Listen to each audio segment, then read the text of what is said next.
ہنس رہے ہیں، باقی بھی سب ہنس رہے ہیں، اور یہ بالکل سادے. عجیب معاملہ تھا، عجیب معاملہ تھا. تو ان کی اہلیہ کا انتقال ہو گیا، ہنس رہے ہیں. اہلیہ کا انتقال ہو گیا، ہنس رہے ہیں. شام میں رات میں کئی پڑوس والے کا فون آیا کہ آپ کے یہاں سوئم کب ہے؟ تو انہوں نے کہا کہ الحمدللہ ہمارے یہاں سوئم ہوتا ہی نہیں ہے. تو انہوں نے کہا اچھا آپ دیوبندی ہیں؟ کہا نہیں میں دیوبندہ ہوں. آپ پڑوس میں اتنے عرصے سے رہ رہے ہیں، آپ کو پتا نہیں میں بندہ ہوں یا بندی ہوں؟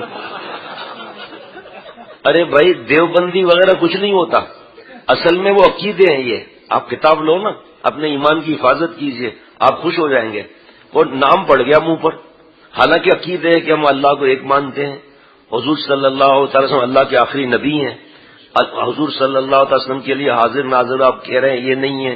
ہم اللہ تعالیٰ کا بعد نبی صلی اللہ علیہ وسلم کا درجہ مانتے ہیں، چاروں کتابوں پر ایمان لاتے ہیں. اس طرح کر کے یہ عقیدے ہیں. اب وہ عقیدے کہاں سے شروع ہوئے؟ فتویٰ کہاں سے آیا؟ دارالعلوم دیوبند سے. اس وقت مدرسہ کون تھا؟ صرف یہی تو تھا پورے بر صغیر میں مدرسہ. اب دیوبند سے مدرسہ شروع ہوا تو دیوبندی ہو گئے بھائی. حالانکہ الحمدللہ سے فرماتے ہیں لوگوں کو سمجھاؤ کہ ہم مسلمان ہیں، اللہ کے بندے ہیں، حضور صلی اللہ علیہ وسلم امتی ہیں، لیکن ہمارا یہ عقیدہ ہے تاکہ آپ گڑبڑ نہ کہیں کہ آپ غلطی میں بیٹھ نہ ہو جائیں، آپ غلطی میں جو ہے وہ کسی اور کے پاس نہ چلے جائیں. ان سے عقیدہ تو پوچھو تمہارا عقیدہ کیا ہے. ایک جگہ ہمارے دوست گئے، اس نے بتایا کہ نماز کھڑی ہو گئی اور ایک امام صاحب کے پیچھے بالکل پیچھے جگہ خالی. تو اس نے اپنے ساتھی سے کہا برابر کہ بھائی تھوڑا جگہ بھر دو. کہ نہیں یہ جگہ خالی رہے گی. بڑا پریشان ہوا. نماز ختم ہونے کے بعد امام صاحب کے پاس آئے، کہ مولانا صاحب یہ جگہ کس وجہ سے خالی ہے، خیریت؟ نعوذ باللہ نعوذ باللہ. اب تک دل روتا ہے. کہ نعوذ باللہ حضور صلی اللہ علیہ وسلم تشریف لائے ہوئے ہیں. حضرت کو بتایا انہوں نے. حضرت نے کہا کاش اس نالائق اور کوئی گدھے کو کہے کہ بیوقوف حضور صلی اللہ علیہ وسلم تو امام الانبیاء تھے اور تو ایک 2 ٹکے کا امتی حضور صلی اللہ علیہ وسلم سامنے، حکارت سے نہیں حضور صلی اللہ علیہ وسلم سامنے، اور نالائق تو حضور صلی اللہ علیہ وسلم کی امامت کر رہا ہے. شرم ڈوب مرنا چاہیے. وجہ کیا ہے کہ تل کا حدود اللہ فلا تقربوا، اگر توڑ دیا نا، یہ حدود توڑ دی. اب تیسری عید بھی ہو رہی ہے، عید کی نماز بھی ہو رہی ہے. دن بدن جب حدود ٹوٹ گئی، آپ ہر سال دیکھیں جو یہاں سفید داڑھی والے کو چھوڑو، جو 50 سال والے بھی یہاں موجود ہیں ان سے پوچھو آج سے 20 سال پہلے یہ چیزیں تھیں؟ آپ سے ہم کیا پوچھیں، آپ لوگ تو 25 سال پہلے تھے ہی نہیں. یہ ہے رسم کا گناہ. اپنی عقل. حضرت فرماتے ہیں کہ ان سے بڑا کوئی عاشق بھی نہیں ہے کوئی.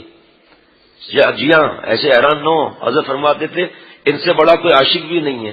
ہمیں بھی ان کے عشق کے سامنے شرم آتی ہے، ایسے حضور صلی اللہ علیہ وسلم کے عاشق ہیں.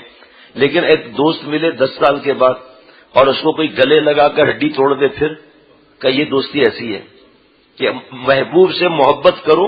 غور سے سننا، یہ سارا کام صحیح، عقیدہ صحیح ہو جائے گا. محبوب سے محبت کرو، محبوب کی جس طرح فرمائے اس طرح.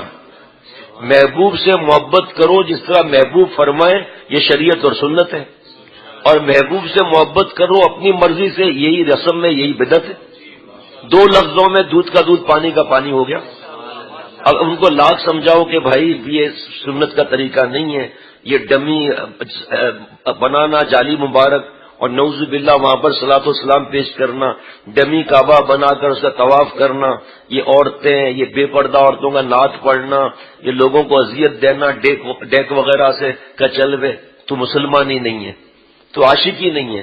تو کیسا عاشق ہے جو نبی صلی اللہ علیہ وسلم کا طریقہ نہیں، صحابہ رضوان اللہ علیہ مجمعین کا طریقہ نہیں، اور اس طریقے سے ہٹ کر ہم کہاں جائیں گے؟ آپ خود فیصلہ کر لو. جنت میں جائیں گے یا کہیں اور جائیں گے؟ اللہ نے توبہ کا دروازہ کھولا ہوا ہے الحمدللہ. اب وہ لکھا ہوا ہے کتاب میں کہ بھئی سوئم جو ہے وہ کہیں سے ثابت نہیں ہے، یہ رسم ہے، بدعت ہے. تو عقیدہ ہے یہ. اب دیوبند سے جو ایشو ہوا، یا ابھی دارالعلوم کورنگی سے کوئی فتویٰ ایشو ہو جائے بڑا سا آج کل کے حالات پر، اس وقت کوئی کہ ہم دارالعلوم بھی ہیں، پھر اب وہ چلا منہ پر جملہ چلا، حالانکہ عقیدے تو دیکھو کیا ہے. ایمان تازہ ہو جائے گا الحمدللہ.